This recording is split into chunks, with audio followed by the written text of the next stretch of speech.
अरे पूर्वी, अरे पूर्वी, अरे तो यार, अरे पूर्वी, अरे वेरी गुड, तुमने तो कमाल कर दिया भाई।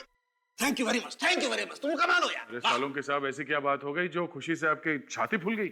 यार तुम्हें पता नहीं, वो पूर्वी ने मुझे सलाह दी थी ना वो लेटर लिखने की। अरे भाई मैंने अपनी गर्लफ्रेंड को एक अच्छा सा लेटर लिखा, फूलों का गुलदस्ता भिजवाया और बस उसको गुस्सा तो गायब। क्या बात सर, ये तो बहुत ही अच्छी बात है, मुबारक हो सर। अरे भाई रहने दो, अपनी मुबारकबाद आप अपने पास रखिए, पहले भी झेल चुका हूँ यार मैं तुम्हें। अरे सर, गिफ्ट में कैंची दी आपने और गलती मेरी। यार ऐसे वक्त पे कैंची की याद दिलाना जरूरी है क्या यार? मैंने कहा था ना सर कि आपका लिखा हुआ खत पढ़ के वो खुश हो जाएगी। वेरी गुड पूरी, तुम कमाल हो। आइंदा से इस मामले में कोई टिप्स लेनी होगी ना बेटा, मैं सीधा तुम्हारे पास आऊंगा। यस। अरे डॉक्टर साहब, पूर्वी से क्यों, आप तो ये तारिका से भी ले सकते हैं और उसके लिए आपको यहाँ ब्यूरो में आने की जरूरत भी नहीं पड़ेगी। अरे नहीं दया, तुम समझते नहीं हो यार, तारिका की इस मामले में जरा पसंद कमजोर है यार। डॉक्टर साहब, अभिजीत के बारे में अगर कुछ कहना है तो मेरे सामने तो प्लीज आप। अच्छा, बुरा लगा ना, बुरा लगा, कोई बात नहीं है यार, मैं भी अपना वक्त बर्बाद नहीं करना चाहता ये डिस्कस करके यार। अरे मेरे पास टाइम नहीं है, मुझे फेशियल कराने जाना है यार। सर, फेशियल और आप? हाँ, क्यों मैं फेशियल क्यों नहीं है? नहीं, बिल्कुल सर, करना चाहिए, आपको फेशियल करना चाहिए। हाँ, और आज तो जरूर करना चाहिए यार। बिल्कुल। यू नो डेटिंग है, डिनर पे जा रहा हूँ गर्लफ्रेंड के साथ यार। बहुत अच्छी बात है सर, उम्मीद करते हैं कि जब तक आप दोनों का डिनर खत्म हो जाता है तब तक हम लोग ये केस सॉल्व कर देंगे। यस यस ऑफ कोर्स, तुम केस सॉल्व करो, मैं डिनर सॉल्व करता हूँ। बाय पूर्वी, बाय। सर डॉक्टर साड़ू की भी कमाल क्या, उम्र 55 की, दिल बचपन का। अरे उनके सामने मत बोल देना, जीना हराम कर देंगे तुम्हारा। सर, स्केच तैयार हो गया। गुड, देखे जरा। ओह, तो ये है वो चैंपियन। अब इस चैंपियन का अच्छा वक्त शुरू होगा।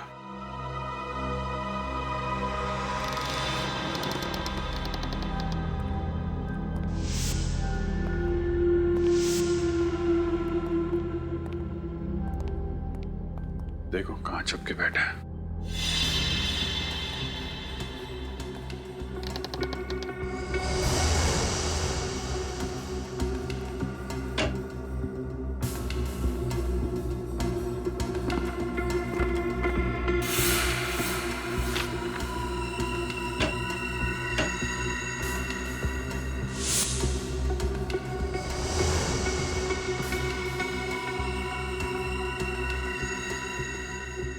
ये किसकी नोट है?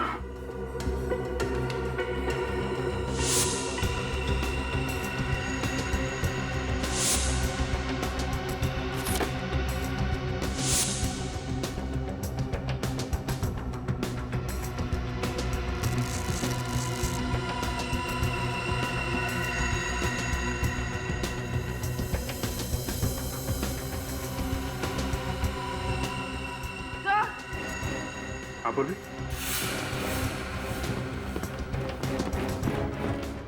सर यहाँ पर ये नीडल्स और सिरिंजेस मिली है। सर ये वो केमिकल जो जूतों में इस्तेमाल किया गया था, और सर ये जेल जो पैरों को सुन्न करने के लिए जूतों में डाला गया था। सर यहाँ पर ये लाल जूते भी हैं और सर ये इंजेक्शन।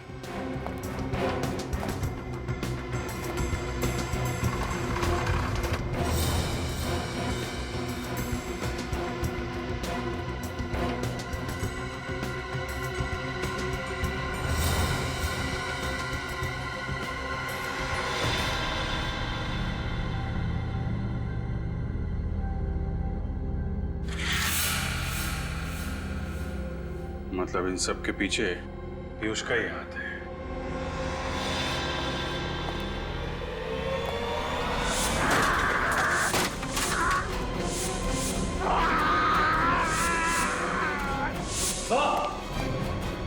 पूर्वी, सब कुछ उठा लो। विनीत,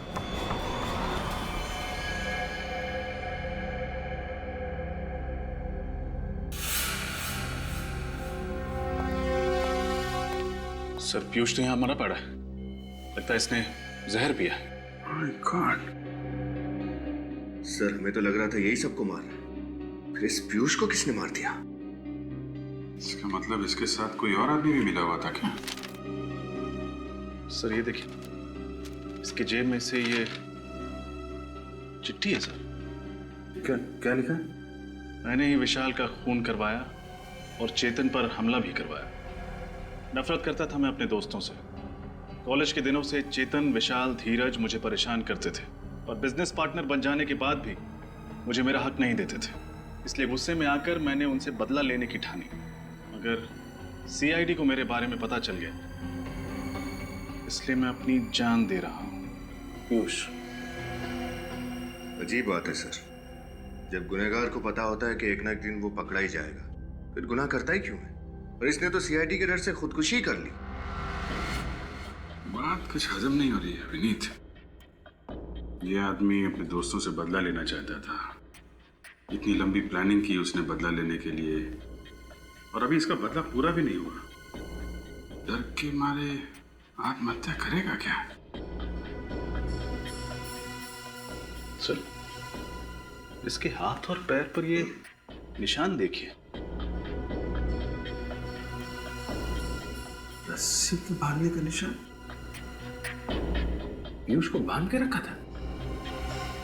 लगता तो है सर, लेकिन जब ये ब्यूरो आया था तब तो कोई निशान नहीं था। और ये निशान काफी गहरे हैं। लगता है काफी दिनों से बांध कर रखा गया था इसे। पीयूष को बांध के भी रखा गया था और पीयूष ब्यूरो में भी। अब कुछ कुछ समझ में आ रहा है। डॉक्टर साहब, मैं ठीक तो हो जाऊंगा ना? तुम बिल्कुल फिक्र मत करो, तुम जैसे पहले थे ठीक वैसे हो जाओगे। अब मैं इंजेक्शन लगा रहा हूं, तुम पलट जाओ।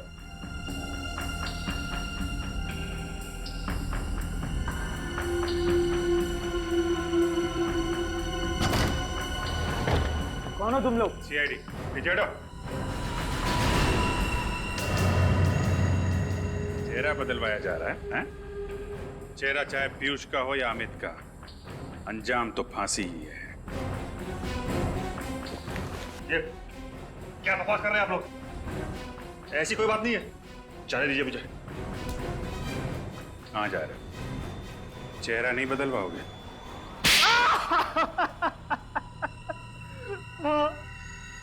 मैं पीयूष नहीं, अमित हूँ। अमित, अमित, यही है ना तुम्हारा असली चेहरा? अब बताइए अमित जी, क्यों मारा अपने दोस्तों को तुमने? हैं? दोस्तों के नाम पे धब्बा थे वो लोग, धब्बा। क्यों? ऐसा क्या किया था उन लोगों ने तुम्हारे साथ? उनकी वजह से मैं खूनी बना। मैंने अपने ही हाथों से सपना की जान ले ली। कौन सपना? सपना मेरी प्रेमिका। कॉलेज के दिनों में हम एक दूसरे से बहुत प्यार करते थे।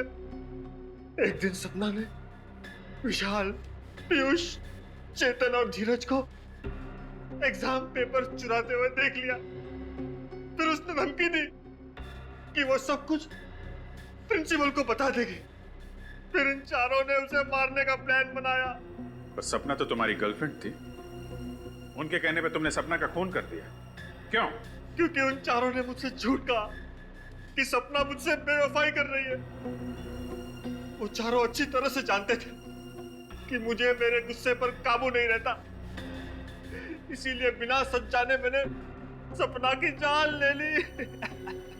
फिर जब तुम्हें सच का पता चला तो तुमने एक एक करके सबसे बदला लेना शुरू कर दिया।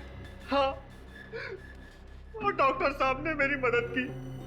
इन्होंने मुझे पीयूष का चेहरा दिया, जिसका फायदा उठाकर मैंने अपने प्लान को अंजाम दिया और पीयूष को 1 साल तक कैद कर रखा। और मैं भी यही चाहता था कि इन चारों की मौत की वजह भी वही गुस्सा हो जिसकी वजह से मेरी सपना की मौत हुई थी। और इसीलिए मैंने जूतों में इंजेक्शन फिट किया। प्लान तो अच्छा बनाया था तुमने, लेकिन एक गलती कर दी। पीयूष के मोबाइल से आखिरी कॉल डॉक्टर साहब को कर दिया। सपना का खून किया तुमने। पश्चाताप के आंसू बहाने के बजाय अपने दोस्तों को भी मारा। तुम्हें तो फांसी ही होगी। और डॉक्टर साहब, आप पैसों की लालच में बिक गए। आपका और इनके बाकी दोस्तों का हिसाब तो अब अदालत ही करेगी।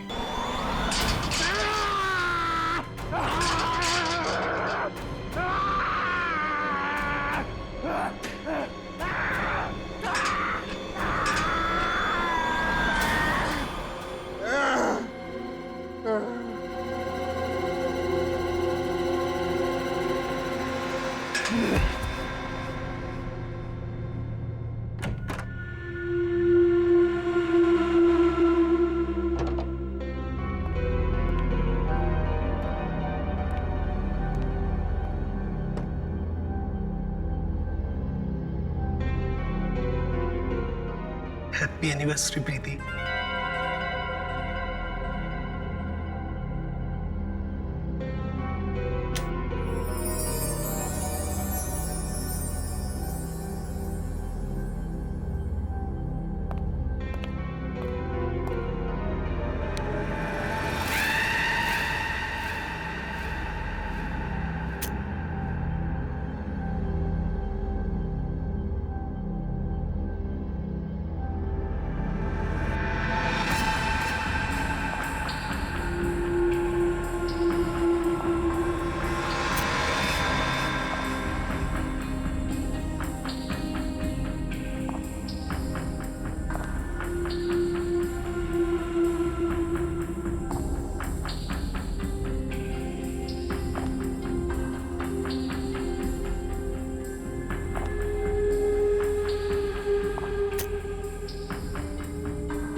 क्या बात है प्रीति,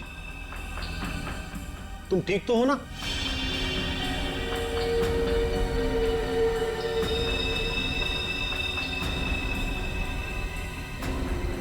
तुम कुछ बोलती क्यों नहीं?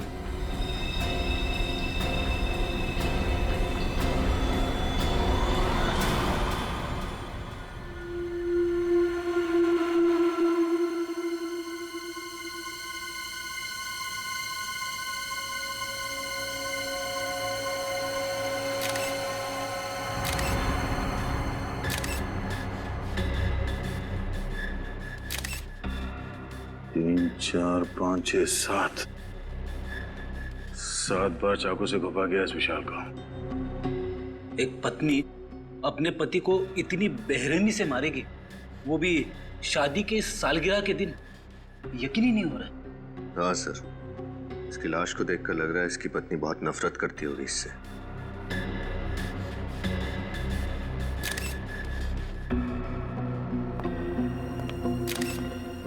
आप लोग कौन है विशाल के? हम लोग दोस्त हैं सर। दोस्त? कब से जानते हो तुम विशाल और प्रीति को?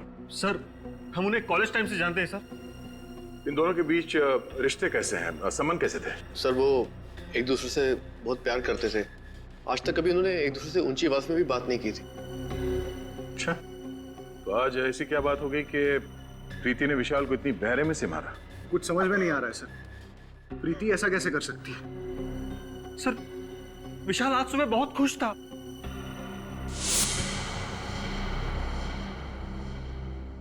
हैप्पी एनिवर्सरी प्रीति। मैं दुनिया का सबसे खुशनसीब पति हूं जो मुझे तुम्हारे जैसी बीवी मिली। काश आने वाले हर जन्म में तुम मेरी ही बनकर रहो। क्या बात है, बीवी की फोटो के साथ इतनी रोमांटिक बातें हो रही है।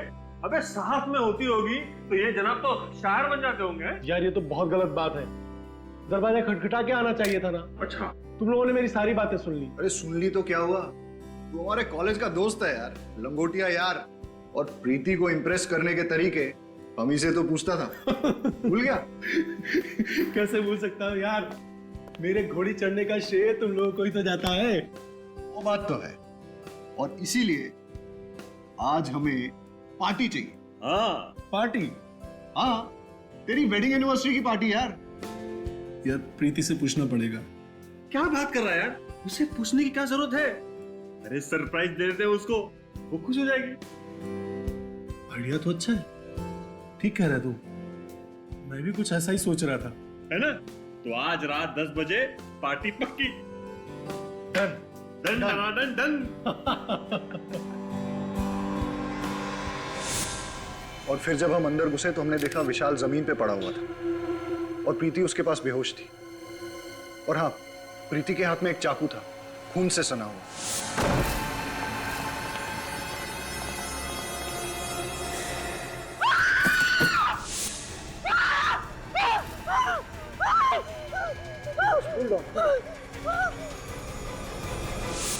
अच्छा, विशाल ने पिछले कुछ दिनों में प्रीति के बर्ताव के बारे में कुछ कहा कि वो किसी बात को लेकर टेंशन में थी या विशाल से किसी कारण वो परेशान थी?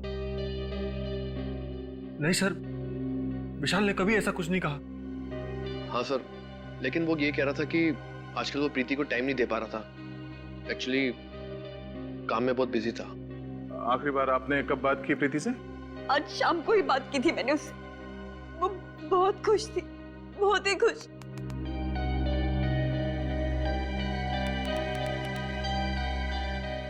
सर, प्रीति, प्रीति, प्रीति, क्या हुआ था यहाँ पे? प्रीति, तुम ठीक हो? हमारी आवाज सुनाई दे रही है तुम्हें? सर, लगता है सदमे में है।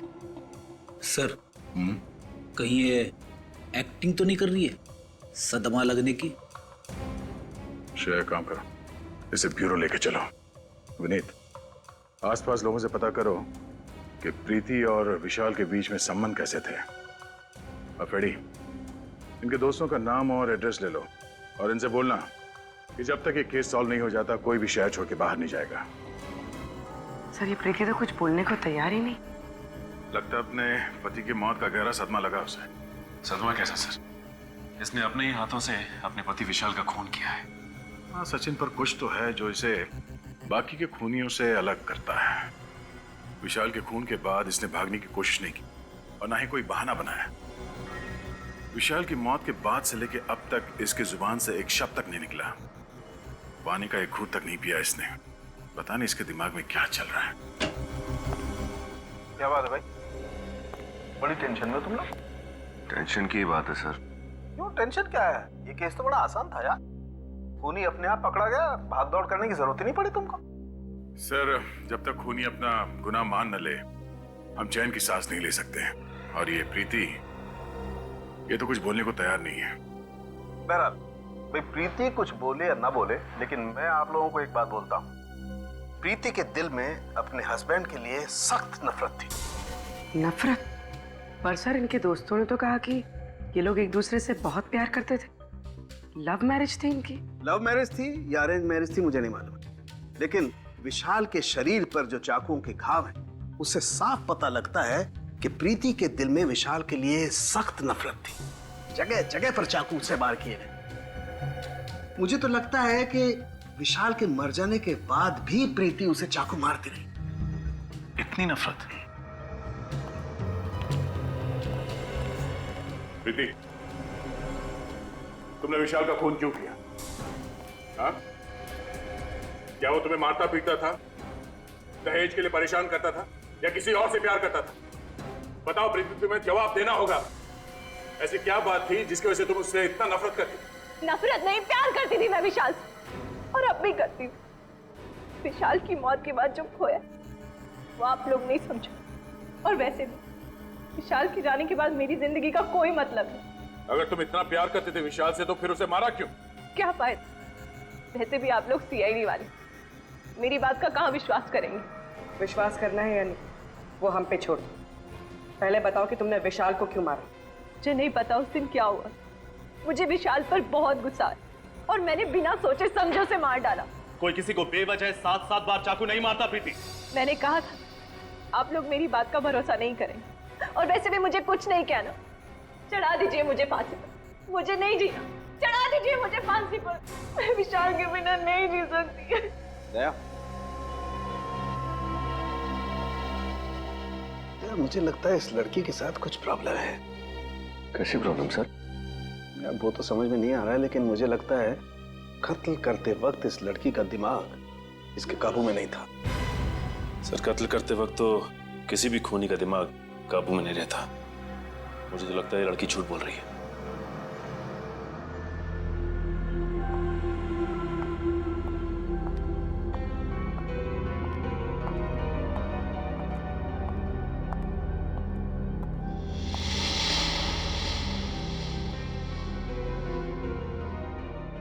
आ गई तू?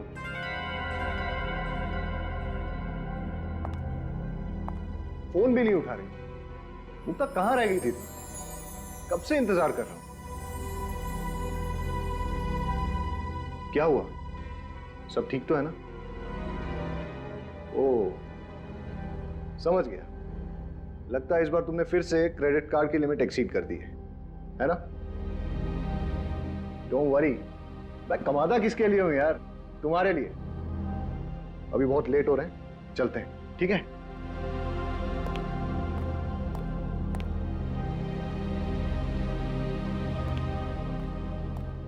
चलो, कम कम।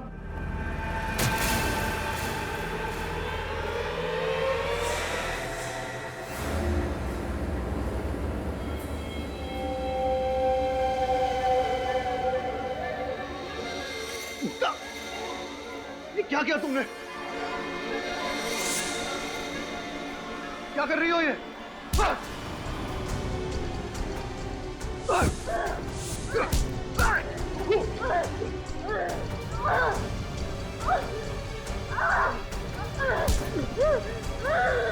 पागल हो गई हो? आवाज छोड़ो मुझे! उठाओ! सिक्योरिटी!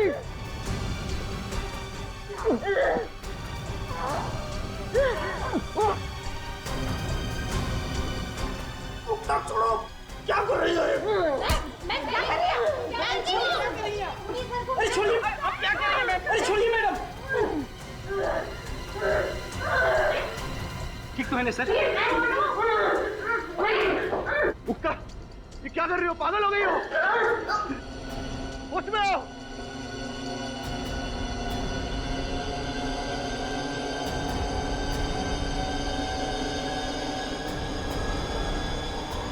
मुक्ता!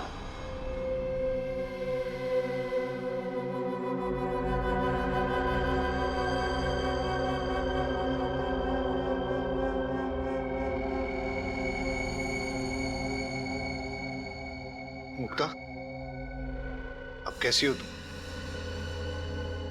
मुझे माफ कर दो चेतन। पता नहीं मुझे क्या हो गया था जो मैंने तुम्हारे साथ ऐसा बर्ताव किया। इतनी चोट पहुंचाई है मैंने तुम्हें। अरे कोई चोट नहीं आई मुझे। देखो देखो, एकदम हट्टा कट्टा हूं मैं। हाँ? लेकिन मुक्ता आपने ऐसा किया क्यों? आपको ऐसे अचानक गुस्सा आने की वजह? मैं तो खुद हैरान हूँ, मुझे कभी गुस्सा आता ही नहीं है सर। और फिर बेवजह इतना ज्यादा गुस्सा कैसे आ गया, मुझे कुछ समझ में नहीं आ रहा। मुक्ता ठीक कह रही है सर। मैंने इसे आज तक किसी से ऊंची आवाज में बात करते हुए नहीं देखा। गुस्सा होना तो बहुत दूर की बात है।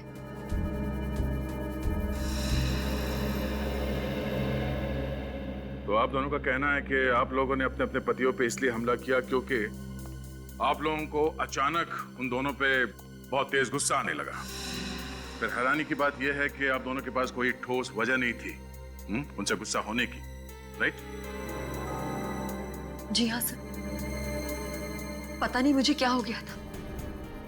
वो तो शुक्र है भगवान का कि चेतन को कुछ हुआ नहीं, वरना मैं अपने ही हाथों अपने आप को विधवा कर लेती।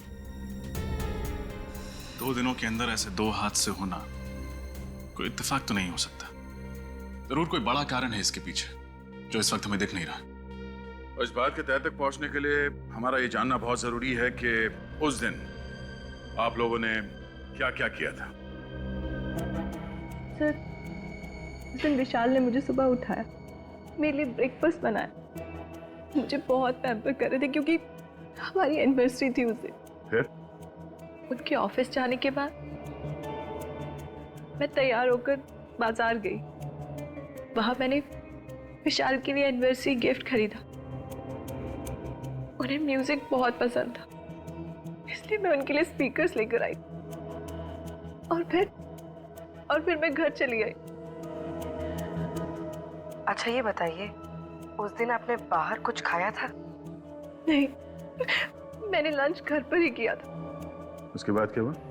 उस दिन जब मैं घर वापस आई तो दरवाजे पर एक गिफ्ट पार्सल पड़ा था और उसमें लाल रंग के जूते थे जिस पर विशाल ने एक नोट लिखा था, हैप्पी एनिवर्सरी। उसके बाद? उसके बाद मैं विशाल के घर आने का इंतजार करने लगी।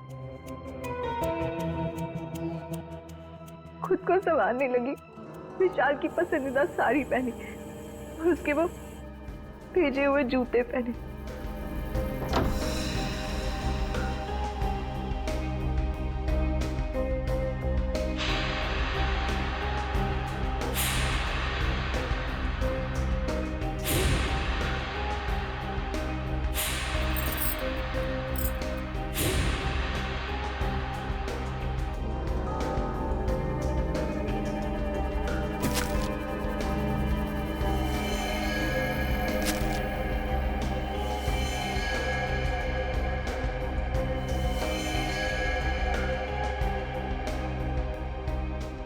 और जब वो घर लौटे तो मैं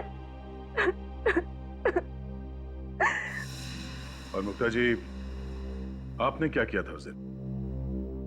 सुबह होते ही मैं और चेतन घर से निकल पड़े।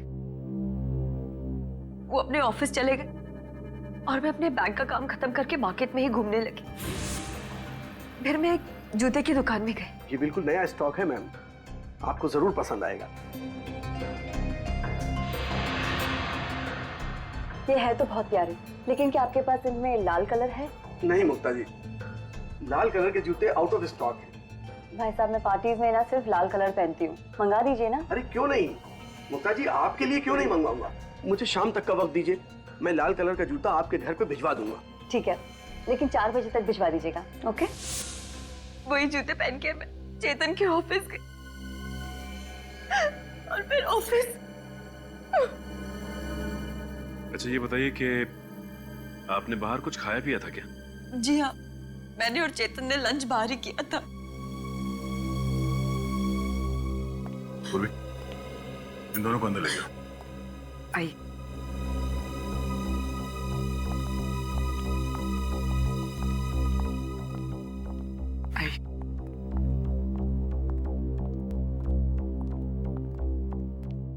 सर, दोनों कहानियों में एक चीज कॉमन है, लाल जूते।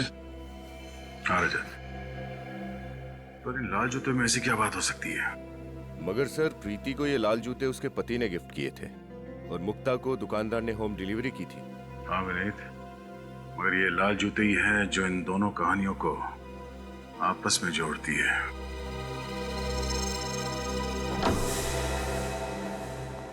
घर की अच्छी तरह से तलाशी लो, देखो लाल जूते कहीं मिलते हैं क्या।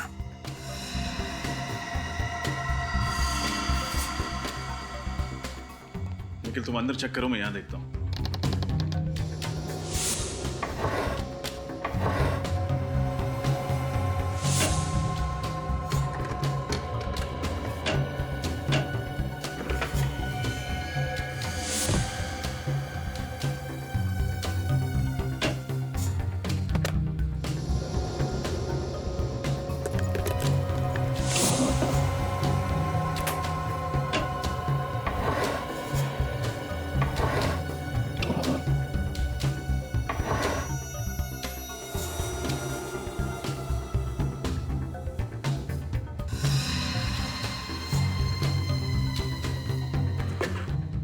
यहाँ तो कोई लाल कलर की लेडीज शू नहीं है।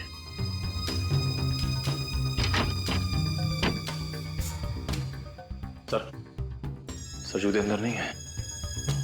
यहां भी नहीं। चेतन, जूते कहाँ हैं? यहीं कहीं होने चाहिए सर। यहीं कहीं होने चाहिए तो हैं कहाँ? नहीं सर, यहाँ पे तो नहीं है। सर बेडरूम में भी जूते नहीं मिले। सर यहाँ भी नहीं मिले।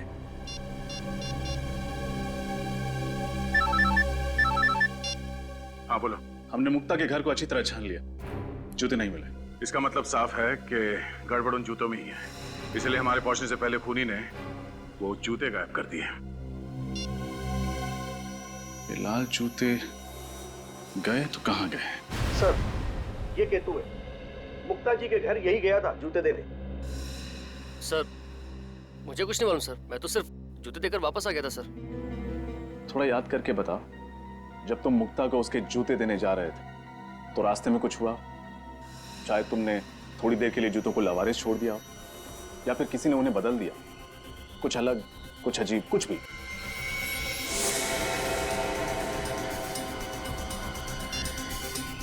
हेलो, हाँ सर, एड्रेस मिल ही नहीं रहा है, कौन सा पता देकर रखा है, मिल ही नहीं रहा है। अरे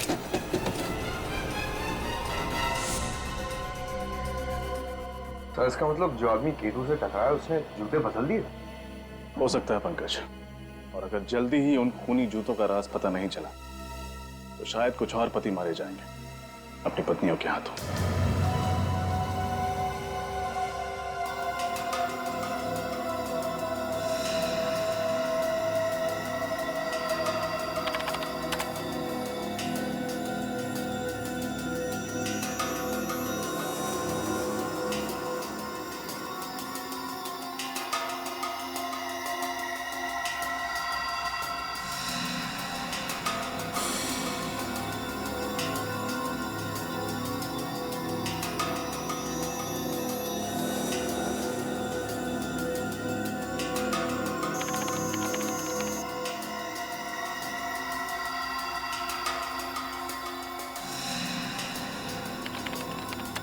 आप लोग आप उठ सकते हैं।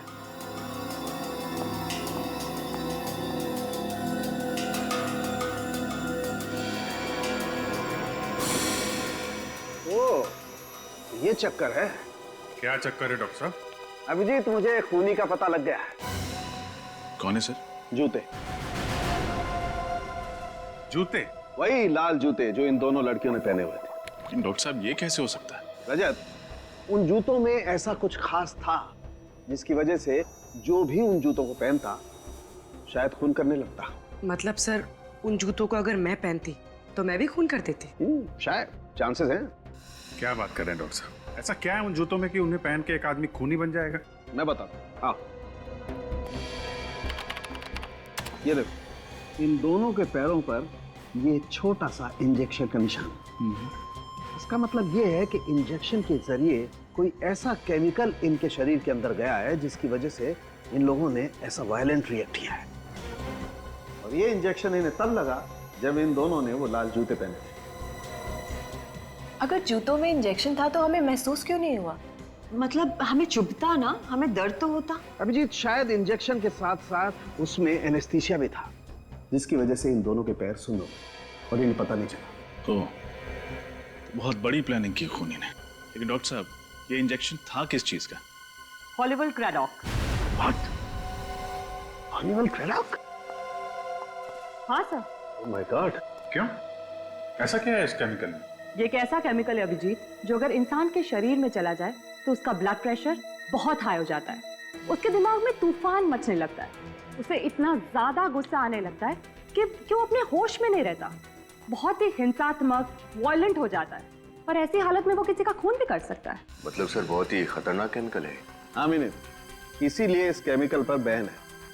कई देशों में तो इस केमिकल को जानवरों पर इस्तेमाल किया जाता है, ये पता लगाने के लिए कि आखिर वो जानवर कितना वायलेंट हो सकते हैं। डॉक्टर साहब, ये बॉडी में जाने के बाद इस केमिकल को कितना टाइम लगता है असर दिखाने में? ज्यादा से ज्यादा 10 मिनट। 10 मिनट? लाल जूते और उसमें ये केमिकल वाले इंजेक्शन। सर एक बात तो तय है, खूनी ने प्रीति और मुक्ता के बारे में अच्छे से रिसर्च की थी। वो जानता था कि मुक्ता का पसंदीदा जूतों का ब्रांड कौन सा है। इतना ही नहीं रजत, खूनी को अच्छी तरह से मालूम था कि कौन सा वक्त सही है उन दोनों के लिए, अपने पति विशाल और चेतन को मारने के लिए। हाँ सर, अगर ये खून करने की कोशिश इन लोगों ने उस वक्त की होती जब वहां लोग मौजूद थे, तब शायद इनका प्लान फेल हो जाता। बिल्कुल हो जाता कि वहां पे मौजूद लोग विशाल को बचा लेते। असली खूनी को अच्छी तरह से पता था कौन से वक्त पे इस जुर्म को अंजाम देना चाहिए। सर, ये प्रीति और विशाल का घर में अकेला होना तो समझ में आता है, लेकिन मुक्ता तो चेतन के ऑफिस में गई थी ना, तो उसे कैसे पता चला कि चेतन ऑफिस में किस वक्त अकेला रहने वाला है? इस मुक्ता से ही पूछ लेते हैं। सर, कुछ पता चला ये सब कौन कर रहा था? अभी तक तो नहीं, और आप लोग चिंता मत कीजिए, बहुत जल्दी असली गुनहगार हमारे सामने होगा। मुक्ता जी, एक बात बताइए, आप ठीक उसी वक्त कैसे पहुंची चेतन के ऑफिस में जब वो बिल्कुल अकेला था? सर, मैं तो 4 बजे जाने वाली थी, लेकिन इनका फोन आया था कि मैं 4 बजे ना जाके 6 बजे जाऊं। ये मीटिंग में बिजी थी। मतलब चेतन ने तुम्हें खुद 2 घंटे देरी से आने के लिए कहा? क्या कह रही हो मुक्ता? मैंने तुम्हें ऐसा कोई फोन नहीं किया था। मैं तो खुद हैरत में था कि इसे आने में इतनी देर क्यों हुई। अगर आपने फोन नहीं किया तो फिर किसने किया? ये फोन कॉल आपके मोबाइल पे आया था? नहीं सर, मेरे लैंडलाइन पे आया था। सुचेन, पता करो 24 तारीख दोपहर 4 बजे के आसपास इनके लैंडलाइन पे किसका फोन आया था। अच्छा, आपने कहा कि लाल जूतों को पहनने के बाद आपको अचानक गुस्सा आया। ये लाल जूते की डिलीवरी कब हुई थी आपके पास? सर, जूते की डिलीवरी उसके दिए हुए टाइम से बहुत लेट हो गई थी। मैं गाड़ी में बैठ के ऑफिस के लिए निकल ही रही थी, तब जूते वाला आया था।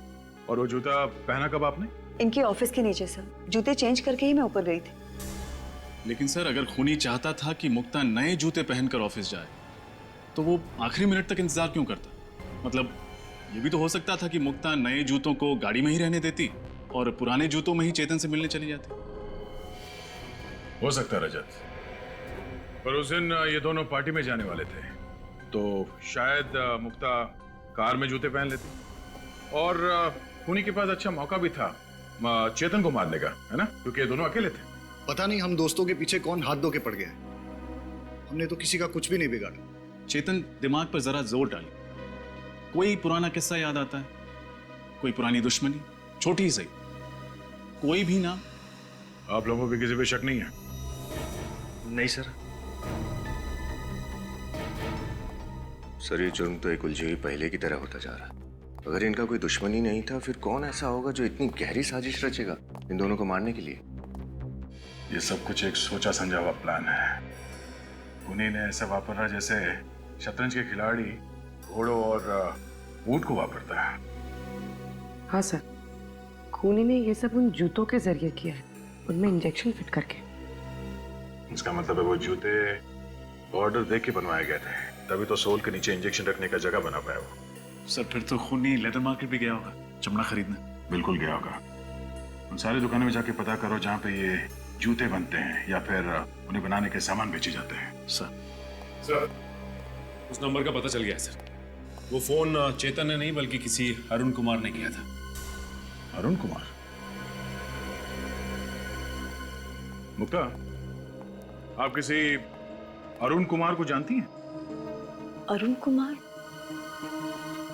नहीं सर, मैंने तो ऐसे किसी आदमी का नाम भी नहीं सुना। प्रीति, तुम? मैं किसी अरुण को नहीं जानती। शायद विशाल जानता हो। अगर विशाल जानते किसी को तो मुझे जरूर बताते। हाँ, अरुण कुमार। शायद एक अरुण था तो सही हमारे कॉलेज में, है ना? अरे नहीं, वो तो अरुण यशोधन था, अरुण कुमार नहीं। आप सब में से कोई भी अरुण कुमार को नहीं जानता, मगर वो आप सबको अच्छी तरह से जानता है। विशाल को क्यों मारा तुमने? मारा मतलब सर? विशाल? कौन विशाल सर? ये विशाल। अब कुछ याद आया? नहीं सर, इस आदमी को तो मैं पहली बार देख रहा हूँ। अच्छा, इसे तो जरूर पहचानते होगे। नहीं सर, अब ये कौन है? ये चेतन है। चेतन बन के उसकी वाइफ को फोन करते हो और कहते हो चेतन को ही नहीं पहचानते। कमाल है। सर, मैं किसी और की वाइफ को क्यों फोन करूंगा सर? मेरी खुद की वाइफ है फोन करने के लिए। झूठ मत बोलो। फोन रिकॉर्ड से हमें पता चला है कि कल शाम 4 बजे तुमने ही मुक्ता को फोन किया था।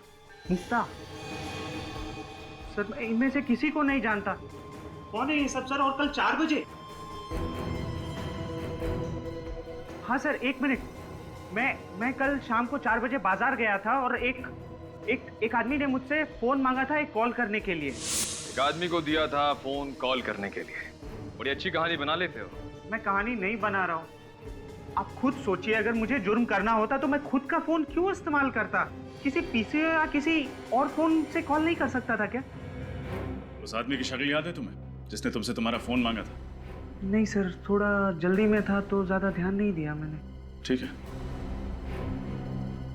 अगर तुम्हारी ये कहानी झूठी निकली तो तुम अपने बच्चों को कहानी सुनाने लायक नहीं रहोगे।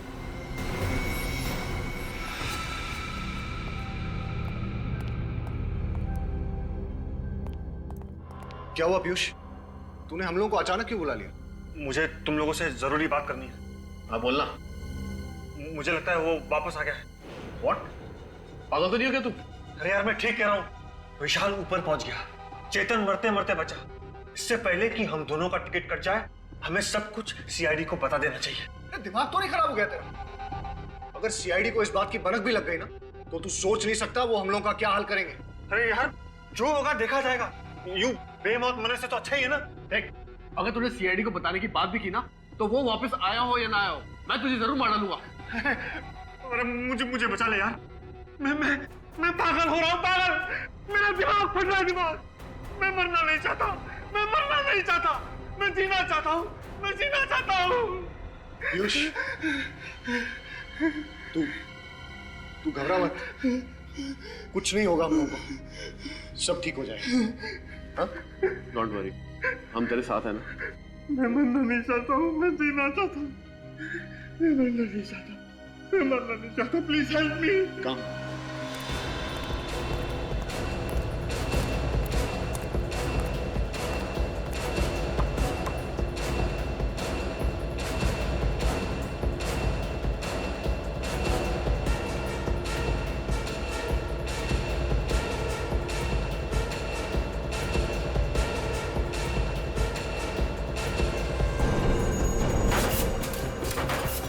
पिछले कुछ दिनों में आपके यहाँ कोई आदमी लाल रंग का चमड़ा खरीदने आया था लड़कियों के जूते बनवाने के लिए? ऐसा तो यहाँ कोई नहीं आया सर। सर आया था, मैनेजर साहब से मिला था। काफी कम लेदर चाहिए था उसे, वो भी लाल रंग का ही चाहिए था साहब। कौन था वो? चेहरा याद है उसका? मुझे तो नहीं साहब, मैनेजर साहब को याद होगा। ये मैनेजर कहाँ? बुलाओ जरा उसे। मैनेजर साहब छुट्टी पे गए हैं। छुट्टी पे गया? फोन लगाओ सर, बोलो सीआईडी ने ब्यूरो में बुलाया स्केच बनवाने के लिए।